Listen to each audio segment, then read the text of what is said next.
presented by Dano's Seasoning. Yum yum, get you some. What's up, everybody? Welcome into the Sunbelt Syndicate, and always hosted here by myself, Dominick TJ, and three-time FCS National Championship winner, Mr. TJ Corman, hailing from App State. What's going on, TJ? Not much, man. Another day. Getting ready to enjoy this holiday. How about you guys? How are y'all? Doing Very really good. well. Very good. Yeah. And the voice you're hearing there is from our guest tonight, who hails from Dunham Springs, Louisiana, had 33 offers out of high school, was on the roster of the Liberty team that went 13-1 last season, including a trip to the Fiesta Bowl, very prestigious bowl there for college football fans across the country. And he also spent a little time in the portal, so we're definitely going to have him speak on some of that. Welcome to the show tonight, Reese Mooney. Yes, sir. Thank you guys for having me. I appreciate that. Absolutely. Thanks for being here, man. Yeah, and I want to make mention of this sign right behind me. This is all brought to you by collegefootballdogs.com. Go check out the website. We are hammering out articles left and right. We just announced our partnership with the Maxwell Football Club, who hands out the Maxwell Award, which is the Offensive Player of the Year, as well as the Bednarik Award, which is the Defensive Player of the Year. We will be helping them with some social media content and be doing some, video, all kinds of stuff. So be on the lookout for that. With this announcement, they've also announced a Max Dog 15% off discount code for the website. So there is Sunbelt Syndicate merchandise on the website, including polos and t-shirts. So you can use the Max Dog, MAXDAWG code when you check out to get your 15% off. Go ahead and get you a Sunbelt Syndicate shirt. I think our top fan has already got it, and I bet, TJ, check out who's already commenting. What's going on, Artie Cat? Yes. I'm pretty sure he's ordered himself a shirt from what I've seen. He's saying hello to all of us, and definitely going to enjoy this one with Reese tonight. So, Reese, the last measurement I've got is 6 foot, 207 pounds. Is that still roughly accurate? Have you gotten a little taller? I'm at about 6'1" now, 6'1.5". Like I've lost a couple pounds to like 203, 204. So okay, slimming on purpose then, huh? Yes, sir. Yep, trying to. Gotcha. So you were a 3-star quarterback coming out of Denham Springs, Louisiana. What kind of high school team were you on? Were you a perennial powerhouse there? Or is this a team that goes up and down? I mean, what kind of experience did you have coming out of high school? Well, my freshman year we went 1-9, so it was kind of just a build up for us. My senior year we were really, really stout, and we had a bunch of good players that went on to play college ball and are doing really good things now. But no, I mean, my freshman year we were 1-9, and then Coach Beard came in, kind of took over the team by storm, and we just took off ever since. The next year after that, we had a teammate that passed away, and that was pretty tough for us. But we ended up going 1-7 that year. That was the COVID year. And then my junior year, we went 5-6, lost in the playoffs, second round. And but that year I broke my ankle. And then senior year was when we had the best year we've had since 1985, where we lost in the quarterfinals. Almost made it to the semifinals. So it was a really good year for me and my team. Just all the battles and all the struggles that we went through. It all came. It was all good in the end. Had a bunch of good guys, a lot of teammates that I still have relationships with now. So I have nothing but great things to say about that team. And that's kind of what I have for that. Nice. Very nice. So, TJ, you got any questions about maybe his style of play or anything that you want to ask him? Because, Reese, I didn't tell you this part before we started, but TJ was a high school quarterback before transitioning to, first a running back and then a wide receiver at App State. So he does have high school playing experience at the quarterback position. So anything specific, TJ, you're looking at when you looked at what Reese can do on the field? Yeah, I was all interested. I saw some of your highlights from high school and saw some of your highlights while you at Dunham State, or excuse me, Dunham Springs. And one of the things I'm more interested in is how did your style of play transfer from high school? Because it looks like you're fairly mobile, right? Like you can get around, you can do a really good job running the ball. Yeah. So Yeah. So how does that translate from high school to where you are now, and what type of athlete does that make you, having had that experience? I've actually become a lot more mobile in college, just because with the training that we do, it's just so high, so intense, and in high school, just not the same. Right. But no, it's a huge jump from high school to college. At first, it was a little slow for me, but no, as I kind of got through these last two schools I was at, I've gained a lot of strength and mobility, just to help my skill set a lot better. So I kind of see myself more as I'd say a dual threat, but Sure. we'll see.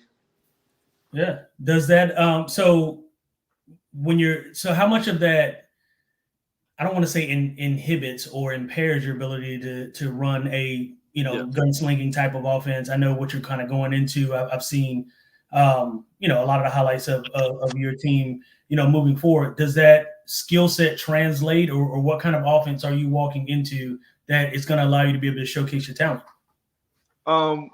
It's kind of similar to the offense that I ran in high school. It's more of like a spread. We'll run the ball down your throat, and then we'll run our nakeds and our boots and stuff like that to go over the top and just kind of keep the defense on their toes at all times. And that's the kind of offense that I like. Get the ball out quick and all that perimeter stuff. So we do a lot of stuff. We get really creative with our offensive schemes and stuff like that. So nice. Very nice. Artie is confirming that he did already order the T-shirt. I thought I saw his name pop up on that. Of course he did. It wouldn't be Artie if he wasn't already prepared.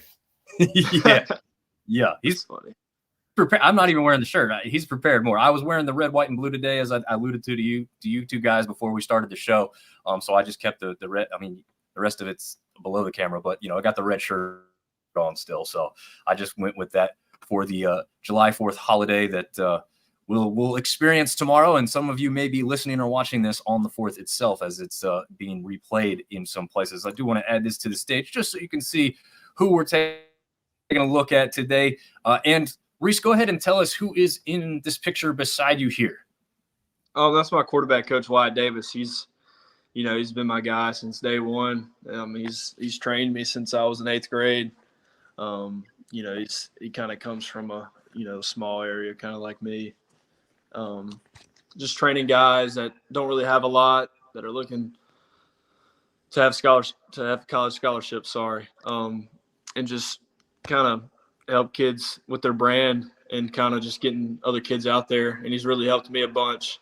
And I give nothing but props to him. He's been there for me through a lot of tough times, and I can't appreciate that guy enough, because I'm kind of giving him a shout out. My boy Wyatt Davis, best in the game for sure. There you go. So, and he doesn't look very old. I mean, honestly, in this picture, you guys could be like younger brother and older brother kind of thing, because it doesn't look like he's 40-something years old. So how old is Wyatt? Honestly, don't. I think he's 24, 20. I'm not really sure.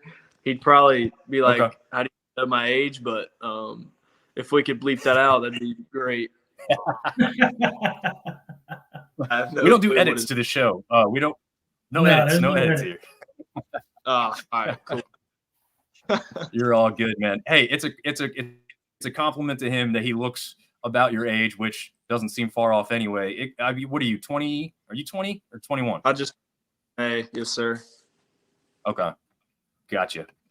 We do have two other people jumping on. Our resident JMU fan, CJ's jumping on here saying, "What's up, Dom? What's up, CJ? Glad for tuning into the show." We do have a question here from Artie Cat. What is the atmosphere like under new head coach Brian Vincent? He's done a great job recruiting already.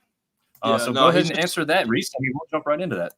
Yeah, he's just created a culture that is unmatched at ULM. I mean, we haven't had a head guy do that in many years. So, hopefully he's going to do a great job. I cannot wait to play for him. I could run through a wall for him right now. But you know, he's just been with me since day one, and he's recruited me for a really long time. So I just can't wait for what he has in store for us and our team this upcoming fall. So. Very nice. So let's talk about that recruiting aspect then. As we mentioned when we opened the show, 33 schools officially offered you out of high school, and that's where some of this experience with your now head coach came from. Is that correct? Was he? I think he was at UAB at the time, maybe, when you were getting an offer from Yes, them. sir. Is that correct? Okay. Yes, sir. He was. Nice. And how close was this? One of those experiences where he stays in touch with you throughout time, or was it kind of just the familiarity that came back around now that he's a head coach at this level of the game? I mean, no, he's always like checked up on me, and you know, he's called my dad because it's kind of illegal to kind of. When I was at Liberty, Coach Taylor would really text my dad. That's the quarterback coach at ULM. He's been awesome too. I mean, he was the first guy I ever talked to at UAB, and you know, we've been tight ever since. So I give props to him as well. Great coach, works great with us with the guys in the quarterback room. Respect him so much. I'd do anything for him. But yeah, I mean, me and Coach V go way back, and he's just a great coach and a great mentor to me, and my family, because my family loves him too. So that's another big thing for me. Nice. Yes, sir. Yeah, absolutely. So CJ has a question then. So I'll throw this out there. What are your thoughts across the board in Sunbelt recruiting? What teams have shined? And then let me get to the schools that offered you specifically in the Sunbelt with that question. So maybe you can allude to overall what you think or what you've heard throughout Sunbelt recruiting, but you could also speak specifically to a few of these schools and your experience with getting offers from 6 of them within the Sunbelt. Yeah, that's in the past. I'm not really worried about all that stuff. I'm just trying to, you know, take it one day at a time and you know, hopefully get to play a lot of these guys in the fall. You know, I can't wait. So it's going to be fun. What about experience playing against any of these guys on other schools? Do you know a number of them, maybe a few here and there? Is that kind of a thing you're looking forward to playing, like a former teammate or someone you have experience with? Yes, sir. Yeah, I know a few guys. John White, he's at Southern Miss, quarterback, and Brian Whitehead, he's at Arkansas State. He was with me at Liberty. He's a really good player, really good teammate of mine. He's been awesome to me too. So you know, I just can't wait to play those guys and see them after the game and hopefully give them crap because we beat them. But, yep, I get that. This is one of the cooler parts of what ULM has to offer when you go to play there. The P40 uniforms, especially the helmets, coolest in the Sun Belt, perhaps in the nation. Is that a jersey, a setup, a combination that you're looking forward to wearing on game day at some point here? Yes, sir. Cannot wait. It'll be awesome. Yeah, that's clearly one of my favorite things that the ULM does. We've talked about it before here on the show and in other aspects, but ULM is unfortunately one of the lowest funded schools within not just the Sun Belt, but all of NCAA athletics, not just football either. So when they can do some cool things like that to bring some attention and some shine to the program, very cool. And it's also cool when it's done with, you know, former and military aspects, because that helps bring a whole nother aspect of what it provides there. So it's pretty cool. I know I always enjoy that one when you guys wear that one out on the field. TJ, you got any questions before we get into anything more here from some of the commenters? Yeah. So me, Dom, my questions are geared more towards the X's and O's, right? Like I'm a football head. I do this. I watch it. I coach my son's little league team. I'm everything football. So my questions more stem towards on the field, right? So I know you've sort of just gotten there and kind of getting your feet wet as it relates to kind of being at ULM. Share with us how much you've integrated yourself with, you know, the receivers that you have there, the running backs, the skill players. What does that look like? Have you had a chance to throw the ball with any of them? And what is that, you know, what kind of relationship are you building with the receivers and with your teammates, now? No, I mean, it's definitely been a huge jump for me because I've actually created a relationship faster with the guys at ULM than I have at any other school that I've been at. And it's been a great thing for me. There's things that we do on offense are big time. We've always stayed in the film room with, me in general and a few other guys, Coach Taylor, but we'll also, artist tag along. He's one of the receivers from Fresno State, TG, and then we've got Amari coming back. So that's going to be huge for us. I think I've created a pretty good relationship with some of those guys. Need to get a little bit more stronger as the year goes, but I think it'll be a great year for us, connection wise. And the running back room is going to be great too for us. So I can't wait for that. So it's going to be fun for sure.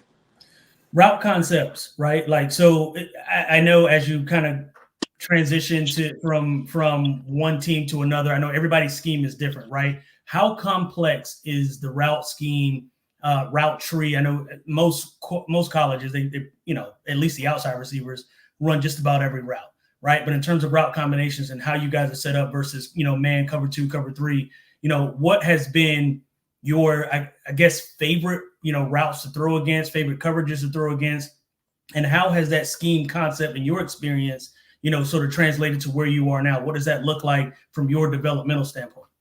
For sure, yeah. No, I'm more. I like our sprint out concept. So we run like a tiger smash, and we'll go we'll do knife, snob. That's kind of like just getting out on the perimeter and getting the ball, working low to high and then high to low, stuff like that. And then you got your regular like coin. That's kind of like basically just smash, but your outside guy's got a whip, and then you got the corner route by the number 2, and then and just stuff like that. I mean, it's been pretty good for me.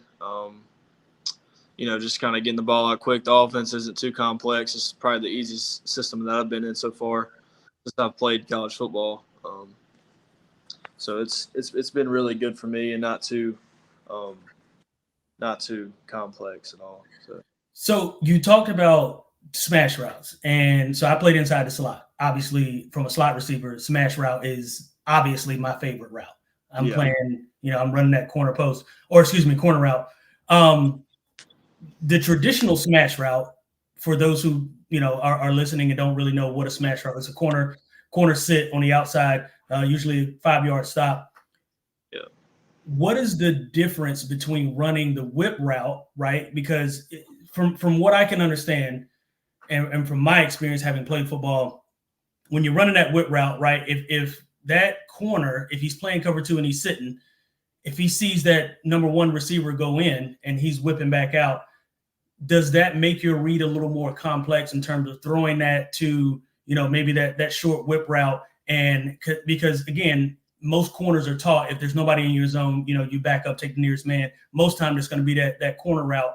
Does the whip route come open more, or are you able to hit the corner route? Share with me a little bit more in detail kind of what that looks like from a coverage standpoint. I know sometimes you're rolling out, sometimes you're in the pocket when you're throwing that, but what does that look like for you, when you're running those whip routes versus the stop with that smash concept?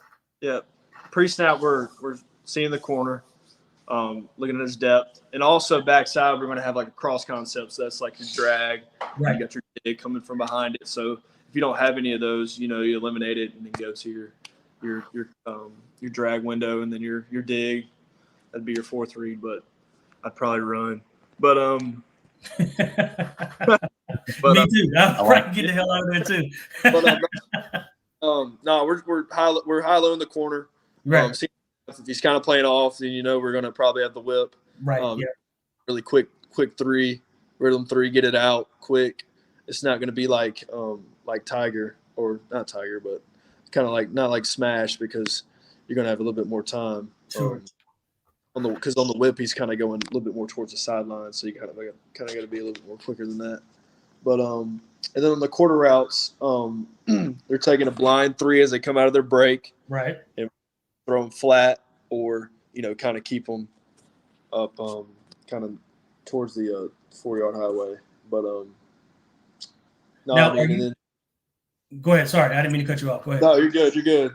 No, I was going to say, so because because again, Dominic knows this. I'm a X's and O's guys. I played this game. I kind of understand coverage settings and where everybody sits, right? Because if you're playing high to low, right, you're reading that corner. If he buzzes back, you're gonna throw it underneath. If he sits, then you're gonna hope that your slot guy can get to that corner route, or to get to that corner route and close to the outside, whether you're throwing it flat or you're throwing it, up on that uphill shoulder. But are you running that out of a sprint out or rollout concept, or I heard you say three-step drop. What kind of scheme are you guys running that out of, and what does that look like for you coming out of the backfield? That's just drop back for us, but Okay. Some of our sprint out stuff. So we've got a flat route. So say we're running knife. He's running like a really quick out. The outside guy is going to be running like a quick out towards the sideline, and you're going to have a corner. And then we'll run flood. We'll run flood too. The play. We'll run like blazer left, flood right. We go blazer 55 to the O line, and then kind of give us our fake, and then kind of roll out. I was gonna say blazer left is probably play action, and then you're booting out. Yeah. Okay. Got our flat to our flood, and then the guy that's just running the MOR, he's just kind of getting out of there, just kind of taking some defense of the equation, and then you got your drag coming backside. That's a big concept for me that I've learned pretty quickly. So under what circumstance are you hitting the drag, right? Because obviously primary read is low to high. Your third read in your progression. That's what I thought. Okay, because he's coming backside, he's coming underneath that safety, and he's probably sitting on top of those linebackers, probably looking for a hole if there is one, between that outside linebacker and that middle hole safety. You probably, if there is a read, you're hitting him right in that hole, right? Yes, sir. Yep. I thought. Yep, for sure. Nice. So we'll jump into some questions here because we got a couple of them built up. So Neil wants to know, how much time do you have to get out of a play after you see the defense? So I'm guessing this is a pre-snap read. If you're going to make an adjustment, maybe that's what he's asking here. If I'm hearing it correctly or reading it correctly. We don't make too many adjustments right now. I haven't played in a live game yet to even see all that stuff, but it is pretty quick. You don't have a lot of time, kind of scan through the defense. What we do is look at safety star, and then we'll go off of that of what we want to do. But kind of in North Texas, we'd probably see edge pressure and we'd be like, kill or whatever. And we do the same stuff here at ULM, but that's just with run stuff. But as of right now, we're just kind of it's just kind of half field reads. So kind of see or whatever. So say we're running Dallas scat, right. One high or man, we'd go with the scat. But if we kind of have two high and, kind of zone, we would go with the Dallas outside. So that's kind of like an MR. He's kind of clearing it out. And then you've got your dig, your little in route, 5-yard in route outside. So, yeah, I was actually going to lean in more a little bit to that question. I know, Dom, you're trying to get to a lot of these questions that have already been asked. I apologize. Go ahead. We'll get back to it. No. That said, though, I want to know how much, and this is a difficult question to answer, I'm sure, from your end, because you've been there a short time. You probably don't have the entire offense memorized, but how much autonomy is coach giving you right now to sort of make checks and changes and your input on, because what I know about having played quarterback, and obviously I played it at a very low level, but I know I played with Armani Edwards, one of the greatest of all time. I played with Richie Williams, one of the greatest of all time as well. And I know that our offense was catered to what their skill set was and what they were able to do. How much of what you guys do is based on what you're able to do, your skill set, and how much input do you have on the type of plays you guys run or are going to run moving forward? And what does that look like from a scheme perspective?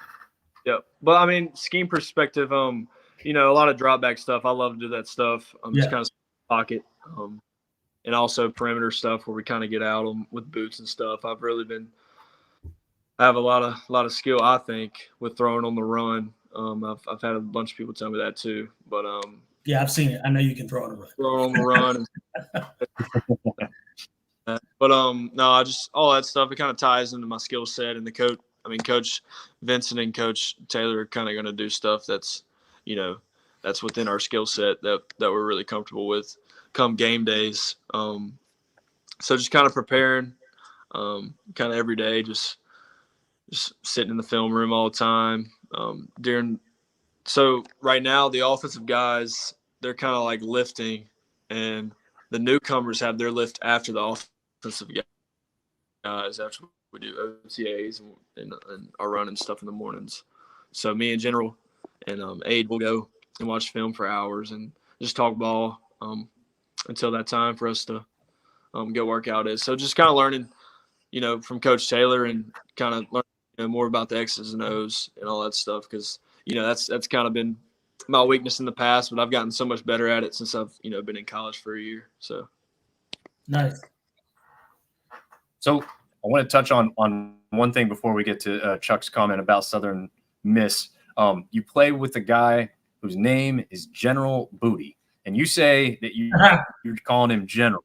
Is this a funny thing that lasted like 0.2 seconds and then everybody was over it? Do people have fun with him? Do people call him Booty instead of General? Like what's that kind of interaction like between the quarterbacks specifically and then maybe the whole team as well? I just call him the General. Every time I see him, I go, "There's a new General in town." But I just do that because he had a video underwear thing, so I thought it was really funny. But no, he's probably the best teammate that I've had actually in college, because he's just so good with just like getting to know people, and he's such a good leader. Like, man, he's a great leader, and I'm just trying to learn from him and what he does on the field and stuff like that, just kind of following his lead.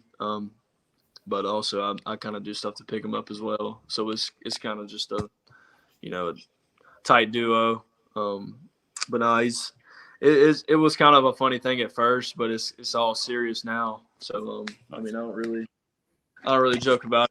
So yeah, I figure it's more of a fan thing, but again, I had to know if it was something that was like, what are we calling him? Because he's got two cool names, General and Boot. What do you go with? Yeah, it does make sense that you're calling him General. I mean, if you want him to lead on the field, then it's fitting. But I'm sure the fans have fun with the other ones. So, I'm sure we'll see signs throughout the season, which will be fun to see some of that go down. All right, Chuck, who is a leader of the Everyday Eagles podcast, is ready to see you play against Southern Miss. He wants you to take it easy on them. He says they are in the middle of a 15-year rebuild as far as football is concerned, which I'm not sure it's so much, as bad as he's making it out to be there. But, he's just saying that. And he also wants to show some love to TJ's shirt with Dolly there on it. It is a fantastic shirt. Really cool, cool shirt. Yeah, no, I got this shirt for $8. I'm not gonna cap. Like I got it for $8. But I love it. And Dom knows this. I'm the t-shirt guy. I've got not a million, but I've got a lot of t-shirts in my arsenal. Most of them are cartoon characters. Most of them are either that or musicians or all that kind of stuff. So anyway, I don't want to take away from the podcast having talk about my wardrobe. But yeah, I do like wearing t-shirts. There you go. CJ wants you to also take it on JMU. It's been rough, but obviously that one is said tongue in cheek. But he does have a serious question for you here. He said, "Can we see you in the NCAA 25 game here in a few weeks? Are you aware of how that works?" I would assume they have to be upfront and honest with all you guys that are playing the game. And you could tell us any stipulations that come with or without, being a part of that. I've gotten an email that I've been accepted in the game, but that was when I was at UNT. So hopefully I'm not on the UNT roster and I'm on the ULM roster. So, gotcha. But I hope I'm in the game. That'd be awesome. I cannot wait for it to come out, by the way. A few more days. So that'll be fun. Nice. I can't wait. Very nice. So yeah, you did touch on that. So we will go back to this real quick. So obviously last year you did spend at Liberty. And so we'll talk about that real quick. Jamie Chadwell was a longtime coach here at Coastal Carolina before moving over to Liberty. Obviously you guys had a tremendous year, undefeated before the bowl game, and then played what was one hell of a good Oregon Ducks team coming in at number 8 there, although you guys were ranked number 23, so you were pretty high respect coming in as well after your conference championship game there. What was it like playing under Jamie Chadwell, being recruited by him? Just tell us anything you'd like us to know about Coach Chadwell. No, I mean he was an awesome coach for me. He's great with the players. We had the best year that we've had in program history, so that was a great experience. Wouldn't trade that for the world. Got a ring, so that was really, really cool. Mine actually just got shipped in, and I actually got mine pretty recently, so that was really cool to see and have. But no, just the memories that I had. Close to you, do you? Sir? You don't have it close to you, do you? It's in my truck. No, sir. It's like 40. In your truck? What are you doing, man? That would be a no. It is not close to him. Oh, man. Yeah, you want to keep that in the house. Yeah. So I mean, with Liberty, it was a really cool experience for me. Very nice. Very nice. What took you to Liberty in the first place? I do want to ask you that. Is it a little bit more of the religious aspect? Is it just Chadwell and the team and what they offered you and explained to you seemed to fit better than where you were looking at as well? Or what was the significance of ending up at Liberty to start your college career? So fast, let's kind of backtrack to high school. When Coach Freeze was there, he recruited me, and I committed when he was there. Okay. And then a few days before signing day, he ended up leaving. So, I wasn't really sure what was going to happen, but I was going to, stick it out and stay. And glad I really did, because I wouldn't have had, the time I did at Liberty. But no, I mean the religious aspect was a huge thing for me. Just growing my faith and trusting the Lord and all that stuff, because He makes everything right. So just once he left, I kind of just made a decision like whoever comes in, I'm gonna just stick it out and do whatever I can to help the team win and all that stuff. And then Coach Chadwell came, and he came. We had like a little in-home visit, and went out to eat, ate some good seafood and all that stuff. So it was good. It was good to get to know him and all that other good stuff. But I'm glad I played for him. So nice. What was it like playing with Caden Salter? Obviously, widely considered one of the best Group of 5 quarterbacks, probably easily one of the top 2 or 3 that's going to be taken into the NFL draft from the Group of 5 level going into next season. What kind of experience did you have playing with him? Dude's hilarious, man. I mean, he's a jokester. When I first got there, we went through one time, and he just made me laugh the entire time. Just how relaxed he is before the games and all this other stuff. It's just like, man, it was crazy watching him play. And he just made plays with his feet and with his arm. There would be some times where he wouldn't know what play call was, but he'd just make a play out of it. And it was the craziest thing I've ever seen in my life. But I mean, he's just a stud. He's going to be great in the NFL when he goes. And I have nothing but respect for that dude. Still try to talk to him as much as I can, but I'm busy most of the time, so I don't really have the time. But no, he was one of my good friends when I was at Liberty, so it was fun playing with him. Very nice. Very nice. I do want to take a quick time out here to recognize Dano's seasoning, and I'm bringing this into the picture because I literally used it on my new school mac and cheese tonight. Your little mac and cheese dish with, your saltines on there. I threw a little Chipotle seasoning on there tonight. It was freaking fantastic. So if you need to spice up your food with some Danos, please do it. We've got the promo code down below. Doggos at checkout will get you a little discount, and it'll give some thanks to the dogs here who are doing what we do, which is provide these types of interviews to you moving forward, specifically based on the Sun Belt. But we obviously have some other guests and things that will appear from time to time. But just wanted to recognize Danos as a presenting sponsor of the show real quick. We have another question from Artie. He says, Reese, what's your favorite non-football activity? What helps you relax with all the pressure you guys are under these days, especially at the quarterback position? Yeah, I mean, just going out. I love nature. I love being out in the outdoors. Just hunting, fishing. That's kind of been my thing.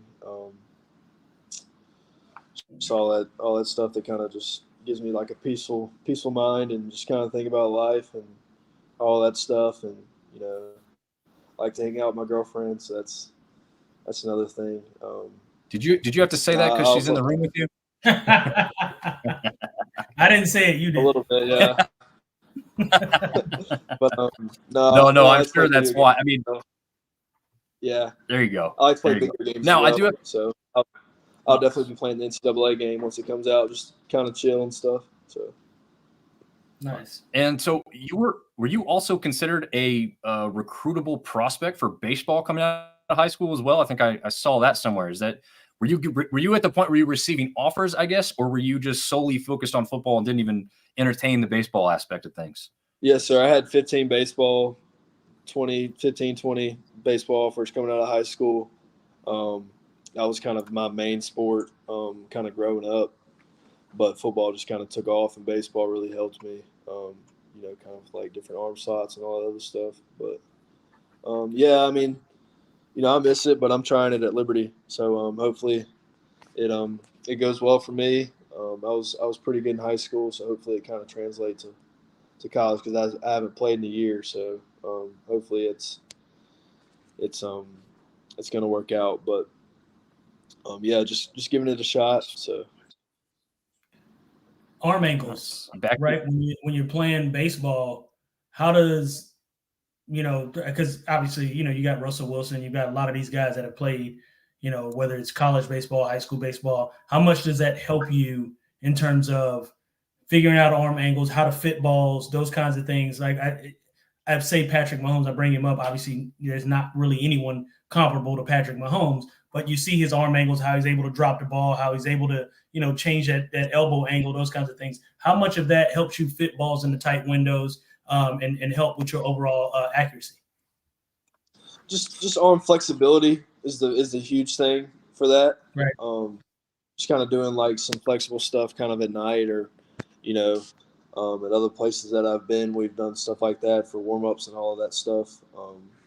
And just kind of just throwing a lot, kind of get your arm a little bit in shape so you can actually have the ability to actually have those throws, because if you don't throw for a while, it's going to really hurt if you try to do it. Oh, I'm sure. For sure. But I mean, yeah, just kind of training yourself to do that, kind of making it muscle memory.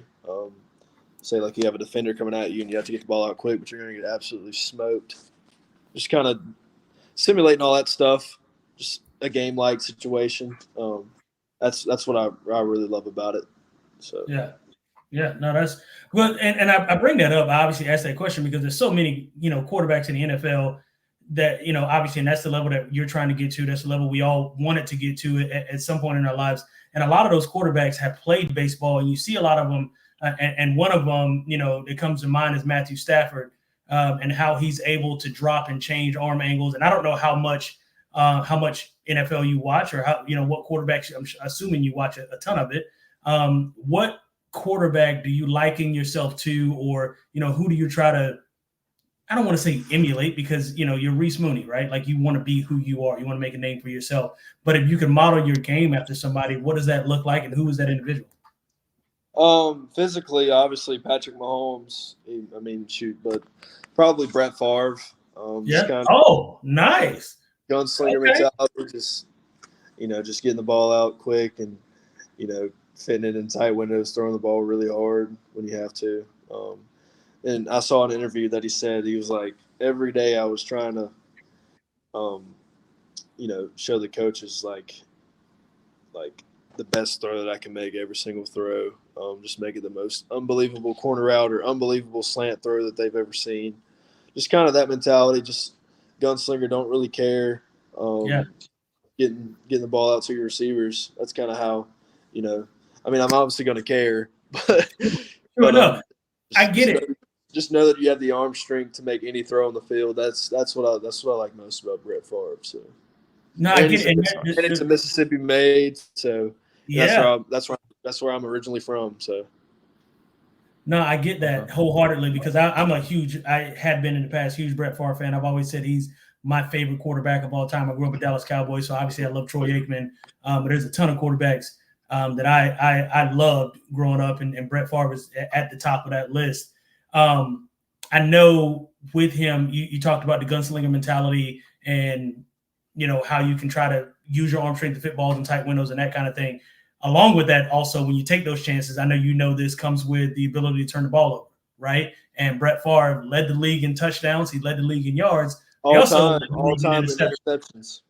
Yeah. He also led the league in interceptions a bunch of times, right? So how much of that plays into your mind, and how much of that are you taking with you when it comes to – I guess my question is there any level of conservatism that comes when you have when you're back there? Are you thinking about being conservative? Does it even cross your mind? When you see a guy open, do you whip it? Are you looking – take me through when you drop back to pass. Are you concerned much about where the defense is, or are you confident enough in your arm that when you drop back and you put your back foot in the ground, you can make that throw with no question? Well, nowadays you have to be really concerned, because they can disguise coverages and all of that other stuff. Sure. But I mean, physically, I love Brett Favre, but mentally, definitely Tom Brady would be at the top of my list. So kind of like having those two, mentalities kind of together, I'd want to match my game after. So kind of just, Tom Brady aspect, being the smartest guy on the field, just kind of making decisions, just, hitting your checks and all that stuff. Like, I mean, there's nothing wrong with a check down. That's what Tom Brady was so great. So that's what I've been trying to work on the most. Just being able to, go from touchdown to check down, or first down to check down, just making all the reads that I can, just to move the ball downfield and help give my team a spark. So check downs can get you touchdowns. That's for sure. Got another question here for you, and it's any adjustments for the ULM O-line now that you're behind center? Are you similar to the most recent QBs, or will they have to adjust to your style or strength? So I guess to rephrase too a little bit is like, we know that there's a couple of quarterbacks now on the roster. Is there any big changes when you guys are taking practice snaps at this point? Or is there's it no you real, guys there's all no play? real big changes. There's no real changes really at all. We're all really similar. So I love that. Which probably, I was going to say that's probably best, because I mean, I'm sure O-line guys want to know what to expect. Even this question from Husky Line as well. And two, it's kind of twofold, right? Because once you get to it's almost like the NBA, right? Like any one quarterback or one player can sort of change a game based on their style of play. But in college, it's a lot more based on the system. And what has to happen in college is you have to have quarterbacks that aren't necessarily the same skill set, but can make the same reads, same throws, and the offense has to stay the same, stay crisp, right? And I think that's the advantage that us as football purists have in terms of the college game versus the NFL game, is because we know that maybe the talent might not be the same as a Reese Mooney, right, compared to your backup, but we know that we're going to get the same thing out of the system. And whereas in the NFL, if I don't have Tom Brady, my whole offense changes, right? Because, Matt Castle can't do what Tom Brady can do, right? And so we have to tailor the offense based on that. So I think the pure, and I don't want to speak for you, Dominic, but the thing that I love the most when it comes to college football is the purity of the game, and the fact that systems matter, and a system can hide a lot of the blemishes based on player performance because of what it brings to the table and what you guys have practiced as a team based on throughout the summer. So that was basically a long way of saying I like the fact that nothing changes, because it shows us that you have a good system, you have a good head coach, and that system runs deep throughout every player that's on that roster. Could not have said that better. And I think that's 100%. Yeah, I think that makes sense. I mean, I think that is why people gravitate towards the college game so much. These guys can't have 5 or 6 quarterbacks on the roster and have a different set that they have to worry about for each one. Unfortunately for them, well, I mean, I guess a little fortunate, now they can literally get paid as they do it, but not all of them are getting paid to do this, right? They're still students first and athletes second. They've got other things to worry about during the day. They can't, they don't know a playbook inside and out for different quarterbacks or running backs or wide receivers or whoever it is. So, yeah, I do like that. And speaking of that aspect of the game, I just want to touch on this one more time. So you've been through the portal. You've experienced this. You're now at Monroe, but do you have any specific stories for you or any former or current teammates that is just kind of crazy, kind of out there? Anything you want to tell us about that portal experience? Because we know it's greatly changed from where it was just a few years ago now. It's more of a free-for-all. Are people just throwing stuff at you left and right? Do you kind of jump in not knowing what to expect, really? Or do you have an idea, I guess? Yeah, I mean, I don't advise being in the portal. It's very overwhelming and stressful. I'm just gonna have to start there. But no, I mean my experience in the portal. So when I was leaving Liberty, I kind of got in a little late because of the bowl game. Because I think New Year's 6 guys were a little bit later, like they could get in the portal a little bit later.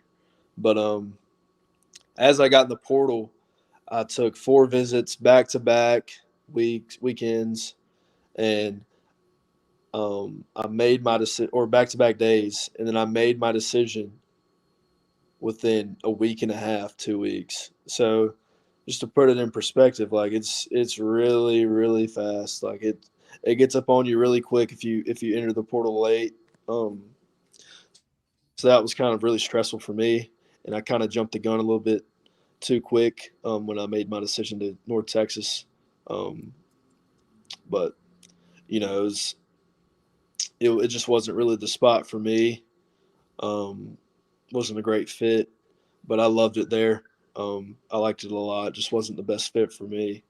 And then kind of, once it was a lot easier the second time I was in the portal because my relationship was just so tight with Coach V and Coach Taylor that it was a no-brainer. ULM was a spot for me, and it's closer to home. So yeah, it's kind of how I approached it. And there was another specific aspect that brought you to ULM. Is that right? Yes, sir. And what is her name? I knew we were going to get there. What is her name? No, Yep.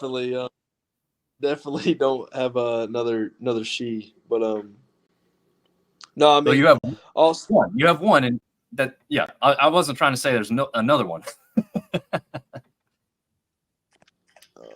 You have a girlfriend that brought you to ULM, right? Is that what helped bring you to ULM? She's at North Texas. Yeah, I didn't know what you meant. Oh. She goes to North Texas. I got you. My mistake. Yeah. Sorry. No, you're confused. good. I was confused. That's why you were giving me a look. I'm like, well, I thought, okay, I got you. Now I understand. So that's my misunderstanding. Sorry. Yeah, I met her here. She plays soccer here. So got you. She's okay. Very cool.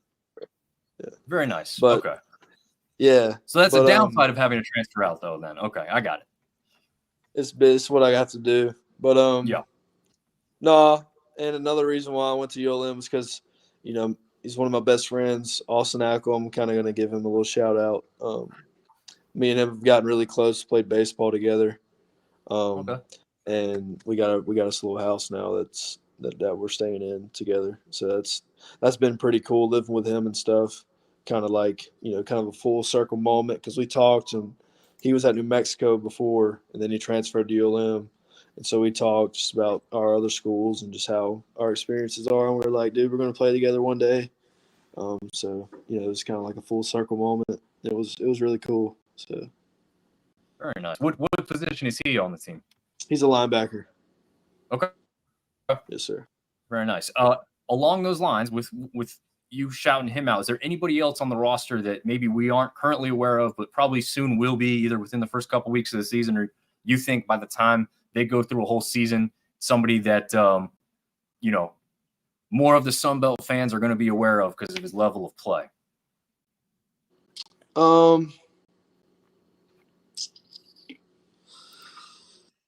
This is a tough one. We got a bunch of new guys, but I mean, I'm gonna kind of go back to Austin. I mean, shoot, if he keeps doing what he's doing now, he's gonna definitely get a shot, and he's gonna play really well for us. So I'm really looking forward to seeing what his development's going to be like, because it's going to be really good, and just these next few years are going to be really good for him. I can't wait to watch it. So nice. Did he get some playing time when he was over there in New Mexico?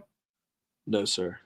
No. Okay. So you guys are both coming in We're still in the same. We're in the same class. We're still got you. End of our freshman year. So. And that's still considered a redshirt freshman. Is that what they have you labeled as? Okay. So you have what will essentially be, if you wanted, 5 years of college at that point. Okay. Yes, sir. Just want to make sure of that. So that makes a lot of sense. It looks like TJ, you just cut out on your video, or are you just off the stream completely? Looks like he might be off the stream completely. I have to cut it short pretty soon too. So. Oh yeah. Okay. Well, TJ, Reese is going to be heading out to I think the lake. You said, right? You're going to spend some time out there on a boat tonight. Yes. No, not tonight. Tomorrow. Okay. So. Oh, nice. Okay. No fireworks tomorrow. I got to cook an 80-pound hog tomorrow. So, what? Yeah. You're a big cook. So I do a little bit. I do okay. I started cooking a pretty good bit at the house, a couple times a week. Me and Austin will kind of grill a little bit, but he'll do more grilling than me. But I'll cook on the stove and I'll cook all of my meat on the stove. So and it still comes out really well. So. I'm a huge outdoor cooker. I prefer. Sure. Yeah, man, I prefer to be outside. I've got a couple smokers, couple grills, I say that modestly. There's a lot of things going on, and Dominick knows this. I do a lot of cooking, man. Yeah, tell them the name of your side gig there, TJ. Yeah, I run a catering business called Thick Thighs and Large Fries. Wow, that's awesome. Thick thighs and large fries. That's actually pretty cool. Yeah, that's how he describes himself there too. Yeah. These thighs, here at almost 40 years old, these thighs are thick. I feel you. Pause. First of all, pause. I feel you on that. Yeah. Oh man, we'll leave it right there with that conversation. Reese, we really appreciate your time, man. We won't want to take up any more lake time because we know how precious that can be when you've got the stresses of college football season right around the corner. So go out and enjoy yourself tonight. Thank you very much for being on the show, TJ, and I'll continue a little spiel here after. But yeah, man, and any parting words, we really appreciate you jumping on with us tonight. Yeah, man. Yes, sir. I really appreciate your guys' time. For giving me the chance to come kind of tell you guys my story, and I really appreciate y'all. Yeah, we do. Absolutely, too, man. Anytime, and wishing you the best of luck this season. Throughout the season, obviously except against App State, but everywhere else, wishing you the best of luck. Yes, sir. I appreciate it. See you guys. Yeah, man. Thanks a lot. Oh man, that was a fun interview, man, and I think is that? I'm trying to think. We had quarterback on yet? No, that's our first quarterback. We had running back. We had Ishmael from Texas State. Yep. I don't really know if we've had too many other players, man. Ish was kind of our first. Yeah. No, that's awesome. We had Jeremiah, who was in high school, basketball. But yeah, no, that's our first quarterback. So that's awesome. And the thing that I love the most about his interview, I think it was very much candid, right? Like he privied us to a lot of, and I tried to get as much information out of him as I could as it relates to, X's and O's, right? Because, it's always fun to talk about what your portal challenges were and what high school was like and what all those things are. But those kind of guys that are committed to the craft and guys that play ball and understand it, they want to talk X's and O's. They want to talk ball. Right. Oh, yeah. And so, and I think it was very cool of him to let us in on some of the concepts because I dug a little deep. Right. And I didn't know how deep he wanted to get in it. And thankfully he wanted to share that with us. But I really appreciated his insight on, the route concepts that these guys have and his ability to connect with his teammates. So I really think that, I appreciate his ability or wanting to or willingness to share that with us. No doubt about it. I actually like hearing that stuff too, and I understand like half of it. But when you guys do the hand signals here on the screen, it makes a lot more sense. So I got caught into it because I'm always figuring out where the safeties are, corners, and then you got your backers. Anyway, it's always nice to talk ball with people who understand it, who played it, and can see it from that perspective, right? Because I played quarterback in high school, and I'm never going to consider myself a college quarterback. Never wanted to be, never even probably could be. But I do understand concepts, and I understand what coverages and those kinds of things look like. So when you're talking to somebody who has to see the entire field, I know he broke it down to playing. They play halves at a time right now. I'm sure as his experience grows in that offense, he'll be able to see the whole field, which is great.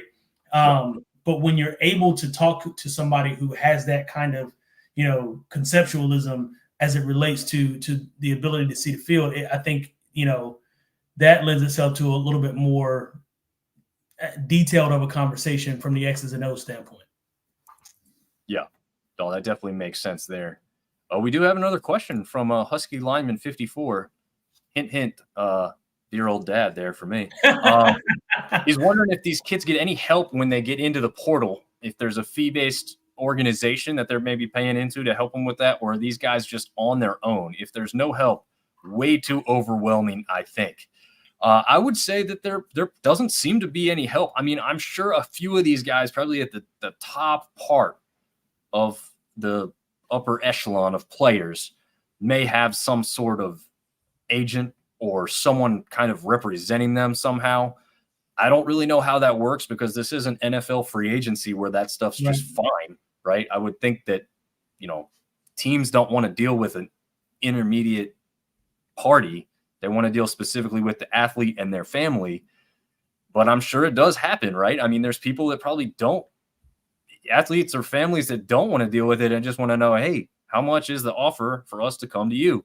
Because that's a big part of what's being done right now. We've heard that, right? Over this offseason, we've seen Nick Saban talk about it. We've heard other coaches talk about it. It's not even what we can bring to your kid anywhere but financially. I mean, facilities and team and how good they are one thing, but it sounds like and I would say it's probably a small amount, but there are people going out there saying, how much are you offering me to come to your school? Yeah. So yes, I see the money side of it, right? And that's huge because you're talking about a lot of these kids who come from situations that are less than abundant, right?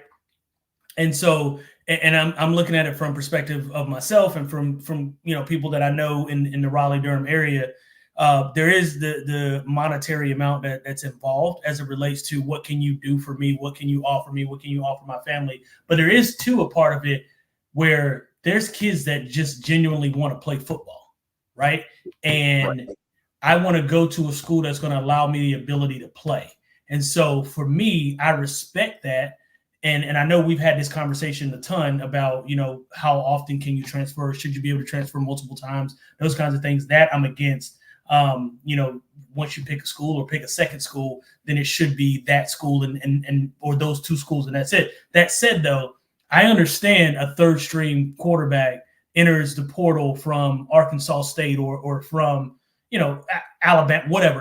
Let's call it Alabama, right? And he's a third string quarterback. He's never going to see the field. And I want to transfer to, a Marshall or an App State or wherever because I want to play. At that point, I think so it's two-sided, right? There is the, I don't know. I mean, you name a big quarterback that is transferred. I mean, there's a Bo Nix portion of it, right? That is, can you give me money?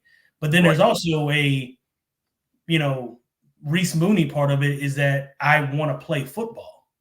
And can you help me play football? Because maybe I don't go to the NFL and that's fine, but I do want to showcase what I can do.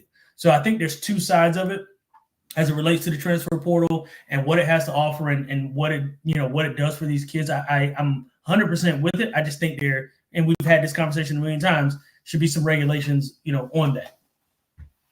Right. Yeah, no, I definitely agree. And I get your aspect and I do agree with it. And it is interesting that his specific situation was maybe he kind of, with Reese, rushed into that situation at North Texas, right? As I misunderstood. I thought his girlfriend was at ULM. She was at North Texas. So maybe he kind of, maybe he was, I almost got him in trouble. That was totally not. I saw his face and he started rubbing his eyebrow and I was like, oh, snap.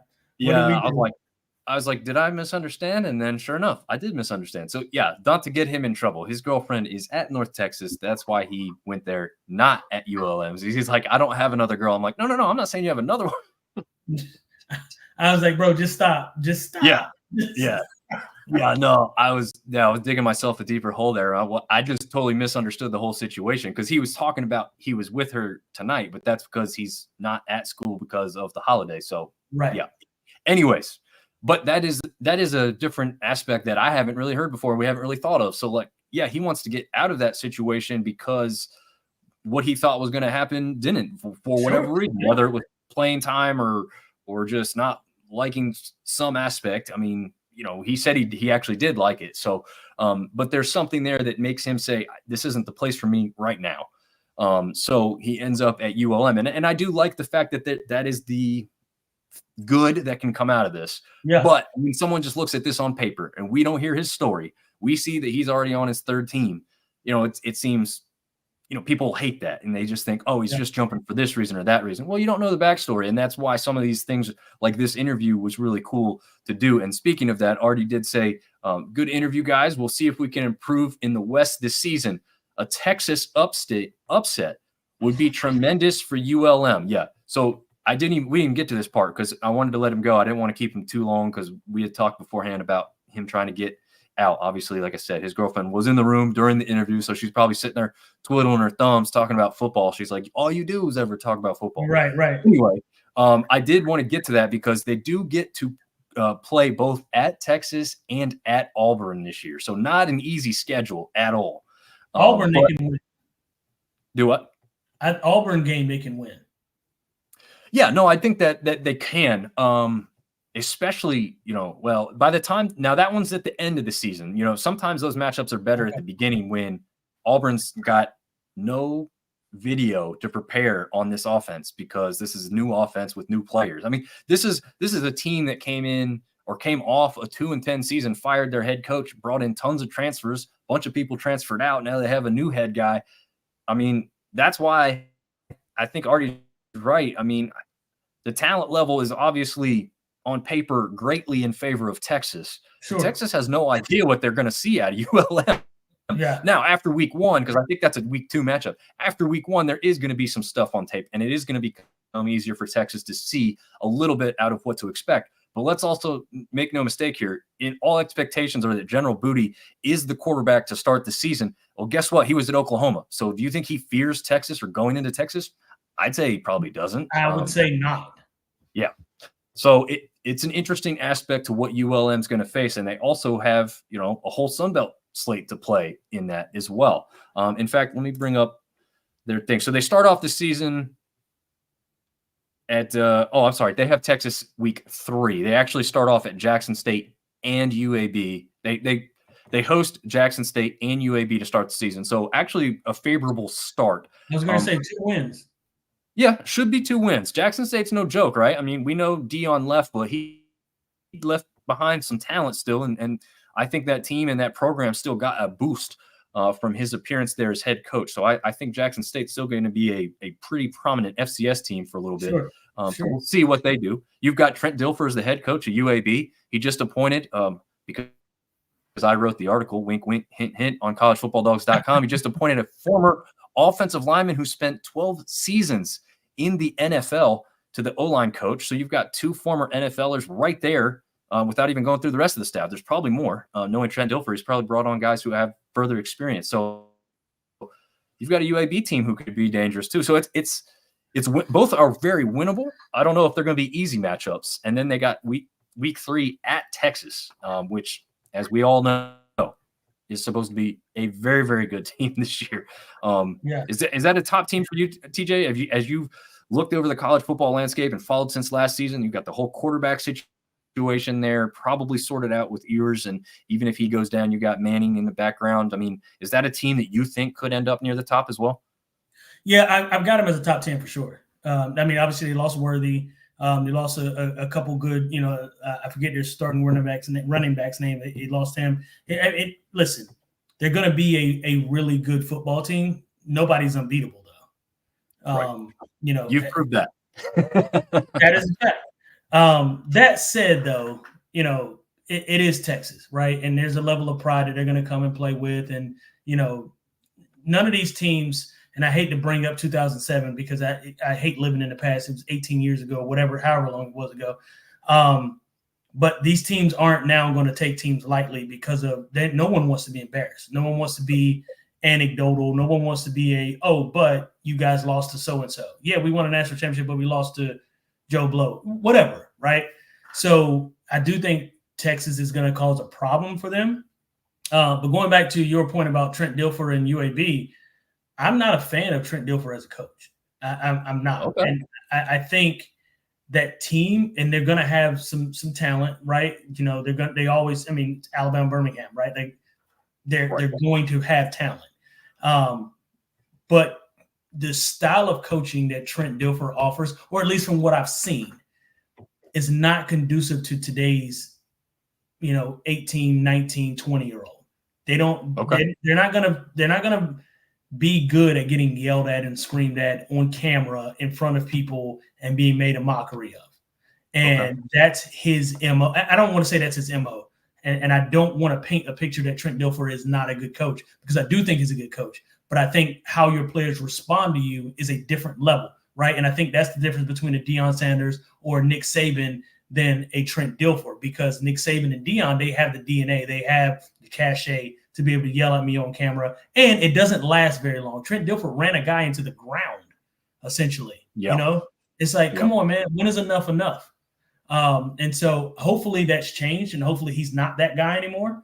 But you are who you are. And I don't think, I think Sydney was an awful QB in the pros, let's be honest. I don't know awful is the term I'd use. He didn't win a Super Bowl. He did. He's a Super Bowl winning quarterback. It's hard to say awful when you do have one. Right. But he also had, Ray Lewis, Ed Reed, and freaking Shannon Sharp. So, there's that Jamal Lewis. Yeah. So, anyway, I say all that to say I fear UAB less with Trent Dilfer as the head coach than I would at Texas. Got you. Yeah. Okay. I got you. And Sydney also wants to know, let us know, FSU got hosed. False. That is false. I think no.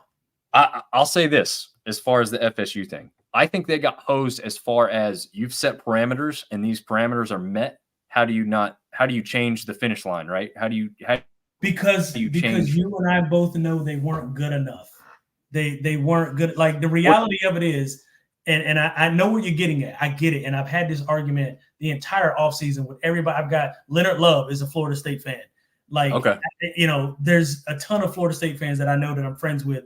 And I have this argument almost monthly. Bro, we know the product that was put on the field against Louisville. We saw it with our own eyes. You could barely stop them, and you barely put up points. What would you have done in the Final Four? What would you have done? You'd have gotten blown out. And I mean that respectfully, because I do think that FSU is a really good football team. But Travis was not playing. And that is the biggest, that's your offensive identity. And if he's not there, that's like us playing against Michigan without Armani Edwards. No. Unless we had Travaris Cadet, then we could have made a. I don't know. I love Travaris Cadet. That's my guy. I love him to death. I know. He ain't Armani Edwards. I know. You know who did play for FSU was Tate Rodemaker, and now is the expected anyway starting quarterback at Southern Miss. Oh, okay. A Sun Belt Conference team. Yeah. So we've got that to look forward to. Wrap it all back into a Sun Belt specific thing that we can talk about there. So it'll be interesting because you're right. I mean, there was a significant drop off. Let's just be real about it. And that's where I was going to say I do agree with you. I do think they would have got smashed. Yeah, it wouldn't have been close. But if they had the difference of a playmaker at the quarterback position who was healthy, I do think there's no way you could have denied them at that point, right? Sure. If they're starting quarterback had been playing, then absolutely. But also, if they're starting quarterback had been playing, they would have put up 50 against Louisville. But they didn't. Yeah, that's true. Yeah, that was an ugly game Yeah, all it the was way around. awful. It Neither was team was terrible to impressive. watch. Yeah. I remember watching it and like having my phone in my hand and just like not paying attention to it at all. Yeah, it was the worst ACC championship I think of probably the last 20 years.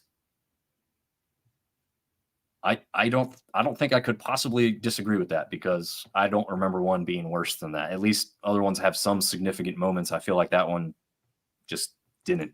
RDCat is saying Texas will choke, calling Dr. Heimlich choking victim in SEC conference.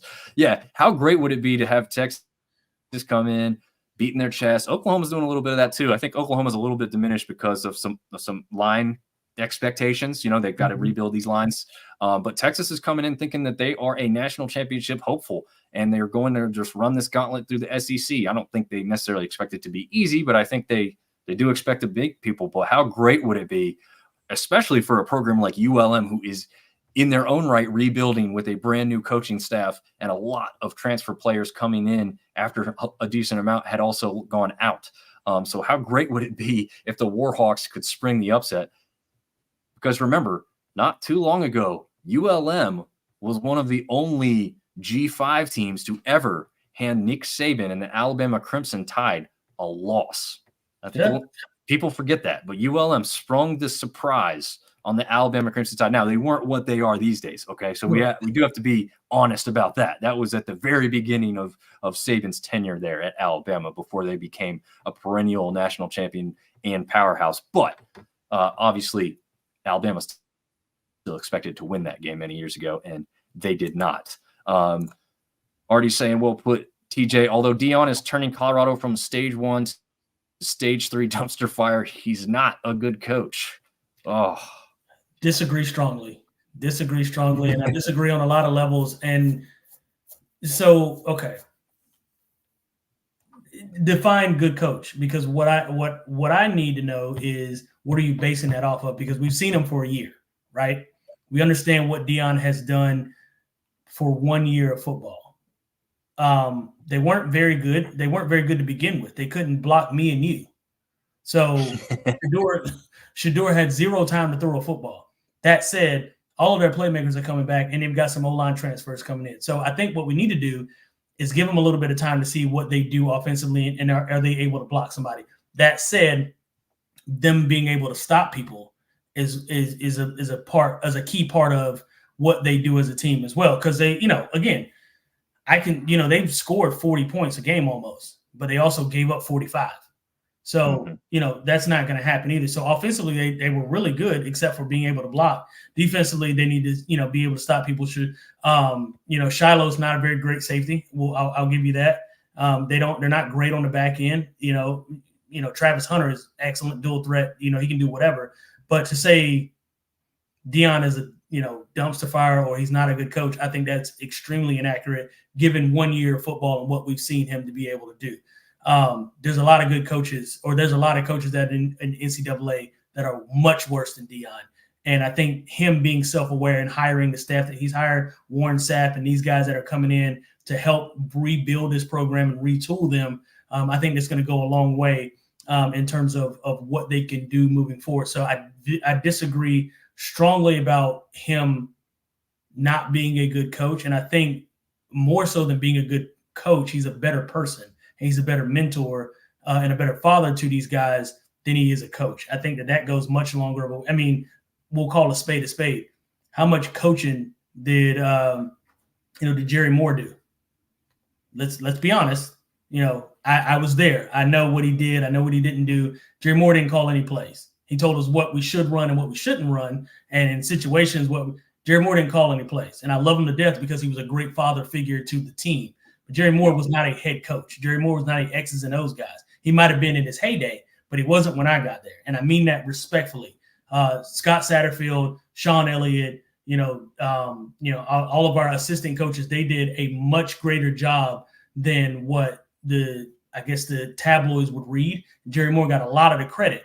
But I think, too, being self-aware of who you are as a head coach and bringing in the right people who can coach those teams, I think that matters way more than who you are as an X's and O's guys. So I went a long way to say, let's pump our brakes on whether or not Deion is a good coach because we don't know yet. Yeah, think you're right. I mean, they say Mac Brown is the same type of coach, right? It's more about being the recruiter and the face and the voice of the team as the CEO type of coach, right? Deion is definitely that more. I mean, he's brought in a lot of really good, experienced coaches to help his staff with the X's and O's aspect. I will say one thing that I didn't love about Deion's interaction is like whatever happened with the kid who transferred out and they went back and forth on Twitter. I think he should stay the hell away from that. That's a bad look. Sure. You can't win that. You don't look like the winner in that. You look like you're coming down to that kid's level, whether that kid did something inappropriate to be gone or said about you in public, whatever. You have to just ignore that crap. You cannot be involved in that as a head coach, especially a Twitter beef. Like, just leave it alone. You got to move on from that. But I do agree. I mean, I think he brings in a lot of good, very good, talented players. And like you said, there are people out there who don't like the way certain coaches yell at them, get in their face, try and tell them to do something different in a different light than, hey, buddy, you need to go out there and try harder, right? You're not going to get that at this level of football. No, but not in these successful. Yeah, and speaking of that, Trent is not the solution. His coaching style is from the 1960s. Yeah, I mean, that's probably – he's just coaching how he was brought up, right? I mean, I'm sure that's kind of – and that's the interesting part of what Deion does is I don't think he is coaching the way he was brought up necessarily. I think he's doing it the way he wished it would have been done when he was there. So it is a different aspect. I think Deion is adapting, right? And shout out to my granddad, Ronald Horton. I think Deion is adapting to what today's modern kid is. Like these kids now are driving better cars than you and I. You know what I mean? Like they don't need us to tell them how to manage life or how to do this, that, and the third. What they need is somebody who can understand them on a personal level. And I think that's the difference between Deion and a Nick Saban. Nick Saban is from an era where I don't give a crap about what you are, who you are as a person. I care about how good you are as a football player, right? And I think, and that doesn't mean that Nick Saban isn't developing character. Please don't misplace what I'm saying. I think there's more of an emphasis on it now because of where social media is and where the time is now. Because when I grew up, these coaches didn't care about my feelings. They didn't give a damn about what I felt or what I thought or who I was or who I thought I was. They cared about the betterment of the team and what that means, and then also helping you be a good person off the field.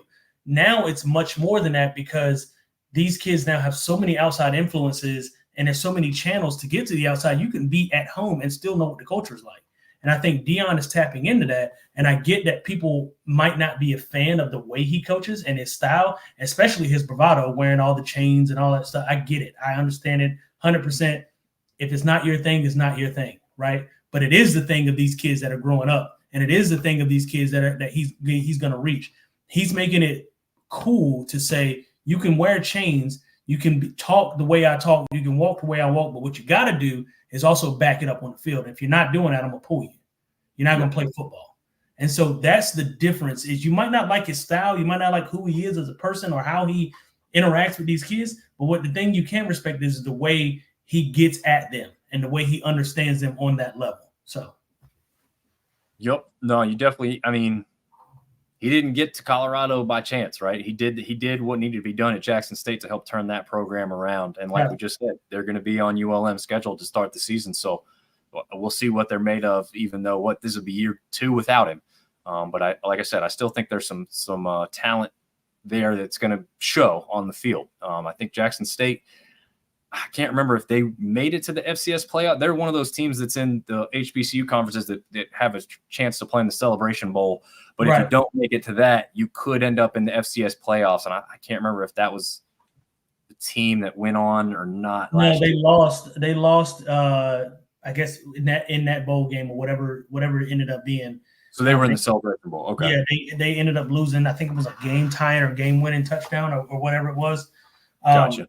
But I see Artie Cat's comment, and he has the 3 criteria of treating people decent, horrible game planning, and nepotism.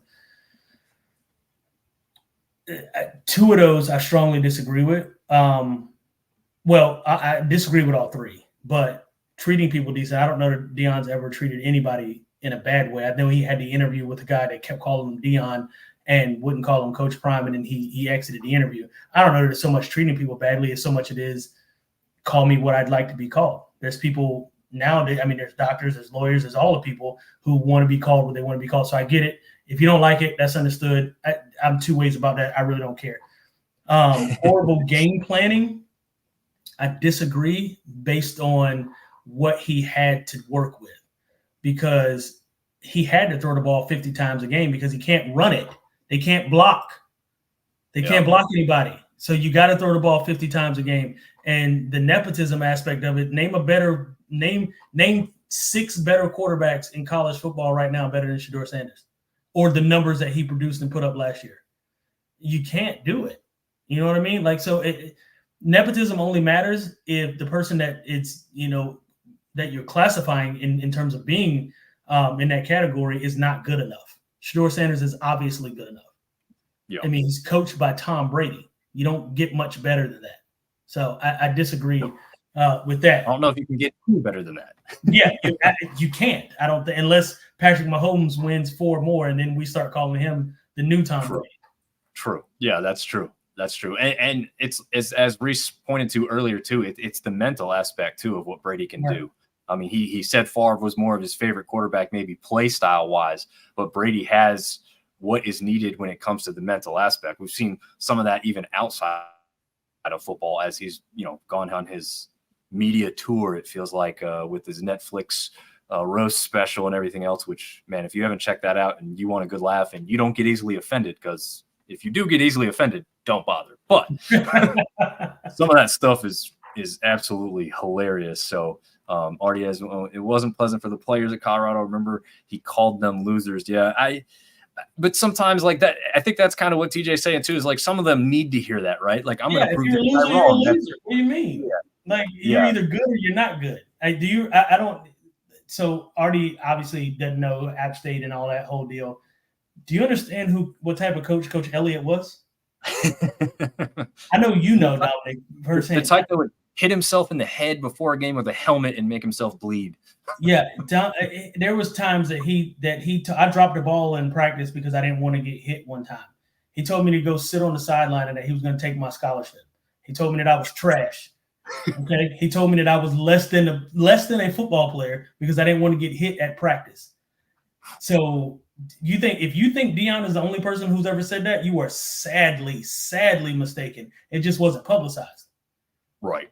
The difference is everything Deion says is going to be on camera. It's going to be on screen. It's going to be on your social media. You're going to have it at your hand, at your beck and call. I remember watching the off-season training with South Carolina Gamecocks, and there was a fumble that happened, and Coach Elliott looked at one of his guys and said, "Go get that football. If you don't get on that football, you might lose." Or he said, "You know what happens if you don't recover that football?" And the guy said, "What?" He was like, "You're going to be recovering a new scholarship." So you understand? Like, this isn't new, Artie. Like, this is stuff that's been going on for generations. I don't care how you feel about it. Not you personally, Artie. I'm saying individuals. I don't care how you feel about it. If you're good enough to play, you're going to play. If you suck, you suck. His offensive line was trash. It was awful, and they needed to hear that. Go somewhere else if you don't want to. If you don't want to be good, if you don't want to be challenged, if you don't want to be great, then you can't be a part of what's going on at Colorado or at any university, because you're going to be told if you're not good enough. And that's the end of the story. Yeah. All that being said, he's predicting Colorado ends in the bottom 5 of what he's calling the Little 12. Do you think, and it's a fair question, right? Because they still have a lot of development to do. Like you said, they couldn't block anybody. They may not be able to block anybody this year. We'll have to wait and see if that holds true. Do you expect them to have a better year, or about the same, or worse? I think it's going to be better. I don't know how much better, right? I don't know. It's hard to say, only because, I know they've got some talent they brought in on the offensive line. I don't ever worry about them offensively from a skill perspective. They've proven to us that they got the skill players. The skill players I'm not concerned with at all. I'm concerned that they can block somebody, because last year they couldn't build a dam against a puddle of water. So I don't know. I don't know what that looks like. And defensively, they just weren't big enough to stop anybody on the offense or the defensive line. So the difference between winning and losing when you get to that level of football is up front. That's the difference. Is the skill players, generally speaking, skill players, they all run between a 4.3 and a 4.5, right? They're all going to be semi-fast. Most of them have some of the same talent. They just didn't go to a good or big high school, right? I'm a direct product of that. But the difference is always going to be what you can do up front. So it's going to depend on how it's offensive and defensive line. Yeah, I just had to put those up because I think you get a kick out of that. Already says, sorry about your experience, TJ. I dealt with the saddest before too. Yeah, with his experience in the military, I'm sure that he did, because that is probably, you got yelled at the same way, if not even worse. Probably much worse. Saying Primetime needs another 4 or 5 years total. And yeah, I mean, I do think he'll learn along the way with his players too, of things to make changes to and do differently to better succeed down the line, right? So I think that all makes perfect sense. I want to say, Brian did have one. Brian Howard. People forget that because it was before 2009 when the fan base was established. I think that's referring to the Jerry Moore comment with App State. I'd say this fan base was established before 2009 if I'm making that argument, TJ. As we know, I think your classes, maybe just before your class even too, was really what helped cement the fan base, because I remember growing up in Hickory, North Carolina, and knowing all about Appalachian State. Now, they hadn't won national championships, but they had been consistently good for many years. Obviously, Scott Satterfield-led team had gone undefeated in, 95? Yeah, I think it was 92, so, whatever it was. Right. So, and now the new head coach, well, not new at this point, but Sean Clark was on that team blocking for Satterfield. So, the experience is there. It's led to this. So I would make the argument that the fan base was established well before 2009, but I do understand what the sentiment is there, that there are people that didn't pay as close to it. He's talking nationally. So yeah, I guess. Yes, exactly. Yes, there you go. Nationally versus locally. That's absolutely correct. Ben James is reminding us that 59 days until Arkansas State football begins. He did ask a question about their new hire at the baseball head coaching staff position. I have not. I'm aware of it. I haven't gone through and turned on my baseball thing yet, because I turned it off after baseball season was over. So I'm football minded now. I haven't really broken that down. The 3B podcast, that was great for baseball season. I'll give ourselves a little publicity there. And Artie had jumped on one of those live shows, TJ. So if you want to see what Artie looks, I think you might have tuned in and checked that out for a minute. But we had Artie Cat on the show. It was awesome, man. It was a good time. He has a nice background setup, which helped me try and look up this setup as we go there. He also says Arkansas State's quarterback, Jalen Rayner, North Carolina native, for those that don't remember that, was just named the best quarterback at the Manning quarterback camp over some big name Power 4 quarterbacks that were also there. Yeah, I mean, the kid's just insanely impressive. What was it? At least once last season, the Arkansas State Red Wolf offense put up over 70 points to win a game.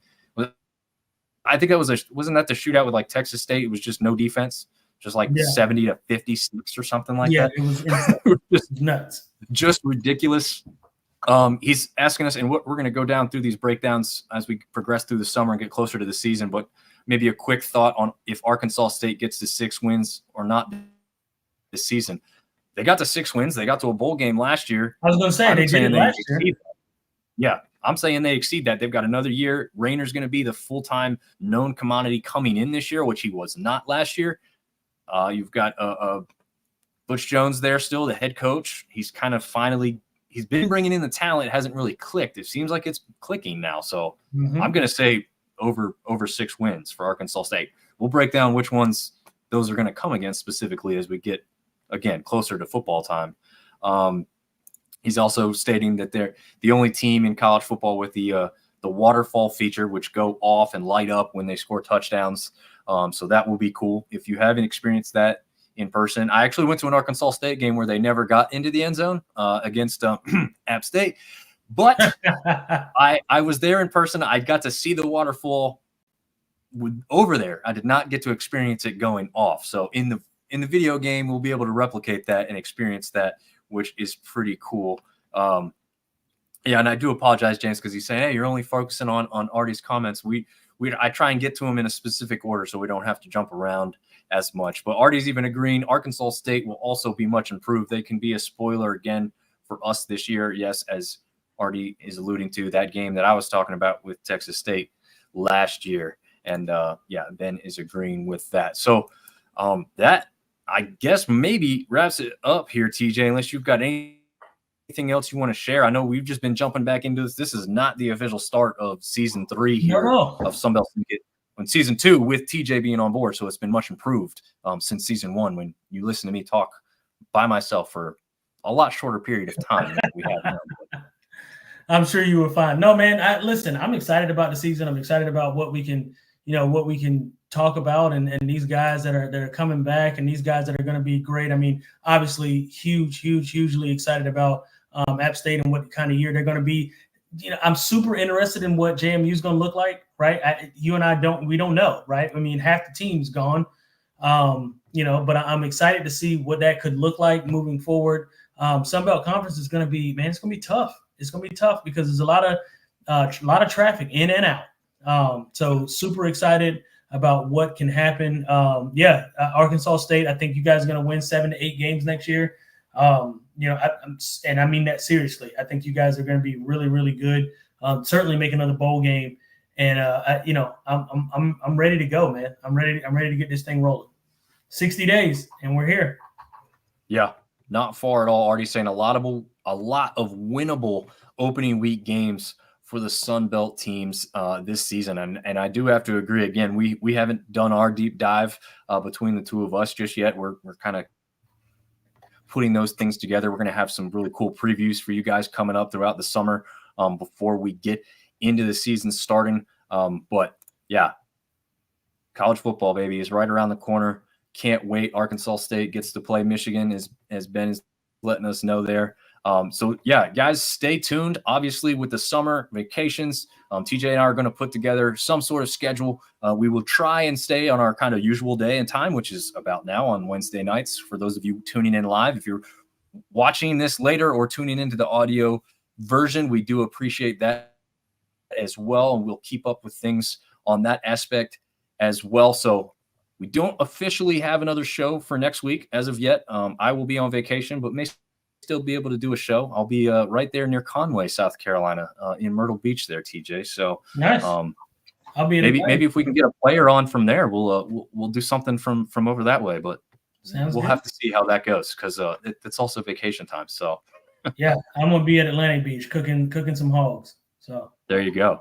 And we will also be trying to get to the Sun Belt Media Days. We're still awaiting word on that. Unfortunately, even if we get approved, TJ will not be able to make it. He has prior commitments. I think you said it was a wedding and bachelor party thing going on. So unfortunately, TJ won't be there. I would try and be there if they approve me. So if you're watching this from the Sun Belt, home stand down there in New Orleans, just slide a little approval our way. We'll get going down there. Yeah. Get after that hog, TJ. Happy 4th from Husky Line before. Yeah. So thank you guys for tuning in. We will see you guys down the road, maybe as soon as next week. But again, don't want to commit to that until we got something firm for you. So until next time, we will see you guys later.